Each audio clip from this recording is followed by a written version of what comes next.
గురువుగారు, ఏదైనా శుభకార్యాలు జరిగేటప్పుడు ఇంట్లో అడుగు పెట్టేటప్పుడు కుడికాలు వేసి అడుగు పెట్టాలి అని అంటారు కదా, ఏంటి కుడికాలకి అంత ప్రత్యేకత? కుడి ఎడమ రెండు మన దేహంలో సమాన భాగాలు, అందరికీ తెలిసిందే.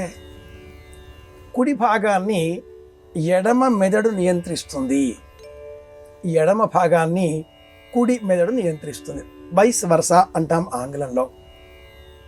ఎడమ స్త్రీత్వము, ఈ స్త్రీత్వ భాగాన్ని పురుష భాగం కుడి భాగం నియంత్రిస్తుంది. అలాగే కుడి భాగం పురుష భాగం, ఈ భాగాన్ని స్త్రీత్వం నియంత్రిస్తుంది. ఇది అర్ధనారీశ్వర తత్వం. ఇందులో కుడి కాలుకు, కుడి చేతికి లేదా కుడితో చేసే పనులు కుడివైపుగా చూడడం, వీటికి ఎందుకింత ప్రాధాన్యం అంటూ ఉంటారు. శక్తి స్వరూపానికి ప్రతీక ఇది అని చెప్పాలి. కుడివైపుగా ఉండే దేహాన్ని ఎడమవైపుగా ఉండే దేహం నియంత్రిస్తుంది. పక్షపాతం అనే వ్యాధి వచ్చినప్పుడు ఈ వ్యాధి కారకత్వాలు ఏమిటి అనే ఆలోచన చేస్తే ఆయుర్వేదం వివరించిన ధర్మ సూక్ష్మం ఇది. ఇది ఆయుర్వేద రహస్యం. కుడివైపుగా ఉండే శరీర భాగాన్ని ఎడమవైపుగా ఉండే స్త్రీత్వం నియంత్రిస్తుంది. ఇల్లాలు మహిళ శక్తి, మాట్లాడే శక్తి సరస్వతి స్త్రీత్వం, ధనాన్ని ఇచ్చే శక్తి లక్ష్మీదేవి స్త్రీత్వం. ఎవరితోటైనా పౌరుషంగా మాట్లాడుతూ పౌరుషంగా పోట్లాడాలి, పార్వతీదేవి స్త్రీత్వం, శక్తితత్వం. ఈ శక్తులు మూడింటిని కూడా ఎడమవైపుగా చూపించిన ఆధ్యాత్మిక ప్రపంచం కుడివైపుగా ఉండే దేహాన్ని నియంత్రించాలి, శక్తిని ప్రయోగించాలి అంటుంది. గొప్ప గొప్ప పండితులు, వేదాంతులు అనేకులు పెద్ద పెద్ద ఆలోచనలు చేసి చివరలో ఇల్లాలు ఏం చెబుతుందో అదే చేస్తూ ఉంటారు అని ఒక వేళాకోళంగా ఒక మాట ఉంది. కానీ ఆ మాట నిజమే. అర్ధనారీశ్వర తత్వంలో పార్వతీదేవి ఏం చెప్పిందో పరమేశ్వరుడు అంగీకరించాడు, సగం శరీరాన్ని ఇచ్చి ఊరుకున్నాడు.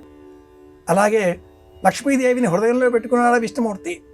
అలాగే బ్రహ్మదేవుడైతే సరే ఇక మాట్లాడాడు, ఆవిడే మాట్లాడుతూ ఉంటుంది, ఆయన పని చేసుకుంటూ ఉంటాడు. శక్తిని ప్రయోగించే విధానమే కుడివైపు కనుక ఇంటిలో మనం కాలు పెడుతున్నాం, కుడివైపుగా ఉండే శరీరాన్ని ఉపయోగించి ముందుగా కుడికాలు పెట్టాలి. గమనించినట్లయితే ఎడంచేతి వాటం గల వాళ్ళు చాలా తక్కువ సంఖ్యలో ఉంటారు. ఇంటలెక్చువల్స్ అంటారు వాటిని, ఆధునిక శాస్త్రవేత్తలు. వాళ్ళు తమ శరీరంలో ఉండే సమస్త ఆలోచనలను పెంచి ఎక్కువగా ఆలోచిస్తూ ఇంటలెక్చువల్స్ అన్న పేరు తెచ్చుకుంటూ ఉంటారు. కానీ కుడివైపు దేహాన్ని వినియోగించి వాడేవారు 95% ఉండగా వీళ్ళంతా కూడా జీవితాన్ని అలవోకగా గడిపేస్తూ ఉంటారు. ఏ చింతన లేకుండా శక్తి ఉందిగా అన్నట్లుగా. కనుక ఆవిడ మాట వింటే ఏ గొడవ ఉండదు. ఈ ధర్మం చెప్పడం కోసమే కుడికాలు పెట్టండి అన్నారు. కుడి చెయ్యి. గమనిస్తే ఇంకొక అంశం కూడా ఉంది అమ్మాయి. ఎప్పుడైనా ఎంతో కొంతమంది ఇలా కూర్చొని గ్రూప్ ఫోటో దిగుతూ ఉంటారు. ఆ ఫోటో మనం చూస్తూ ఉంటాం, ఛాయాచిత్రం.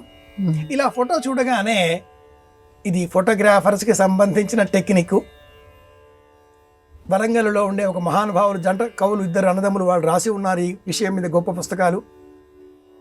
ఆ ఫోటో ఇలా మనం చూడగానే మన కన్ను కుడివైపుకు పోతుంది, దృష్టి కుడివైపుకే పోతుంది.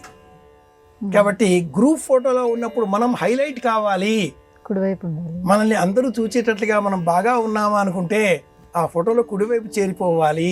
ఇది ఇంకొక ధర్మ సూక్ష్మం. లౌకికంగా కుడికాలు పెట్టండి. తండ్రి కుడి చేతికి రక్ష కడతాడు, భర్త ఎడమ చేతికి రక్ష కడతాడు. ఇల్లాల విషయంలో వ్రతాలు చేసుకుంటే కుడి చేతికి రక్ష కట్టేది తండ్రి, ఎడమ చేతికి రక్ష కట్టేది భర్త, ఎడమ వైపుగా భాగం. కాబట్టి కుడికాలు, కుడి చెయ్యి, తీర్థం, ఇది అంశం.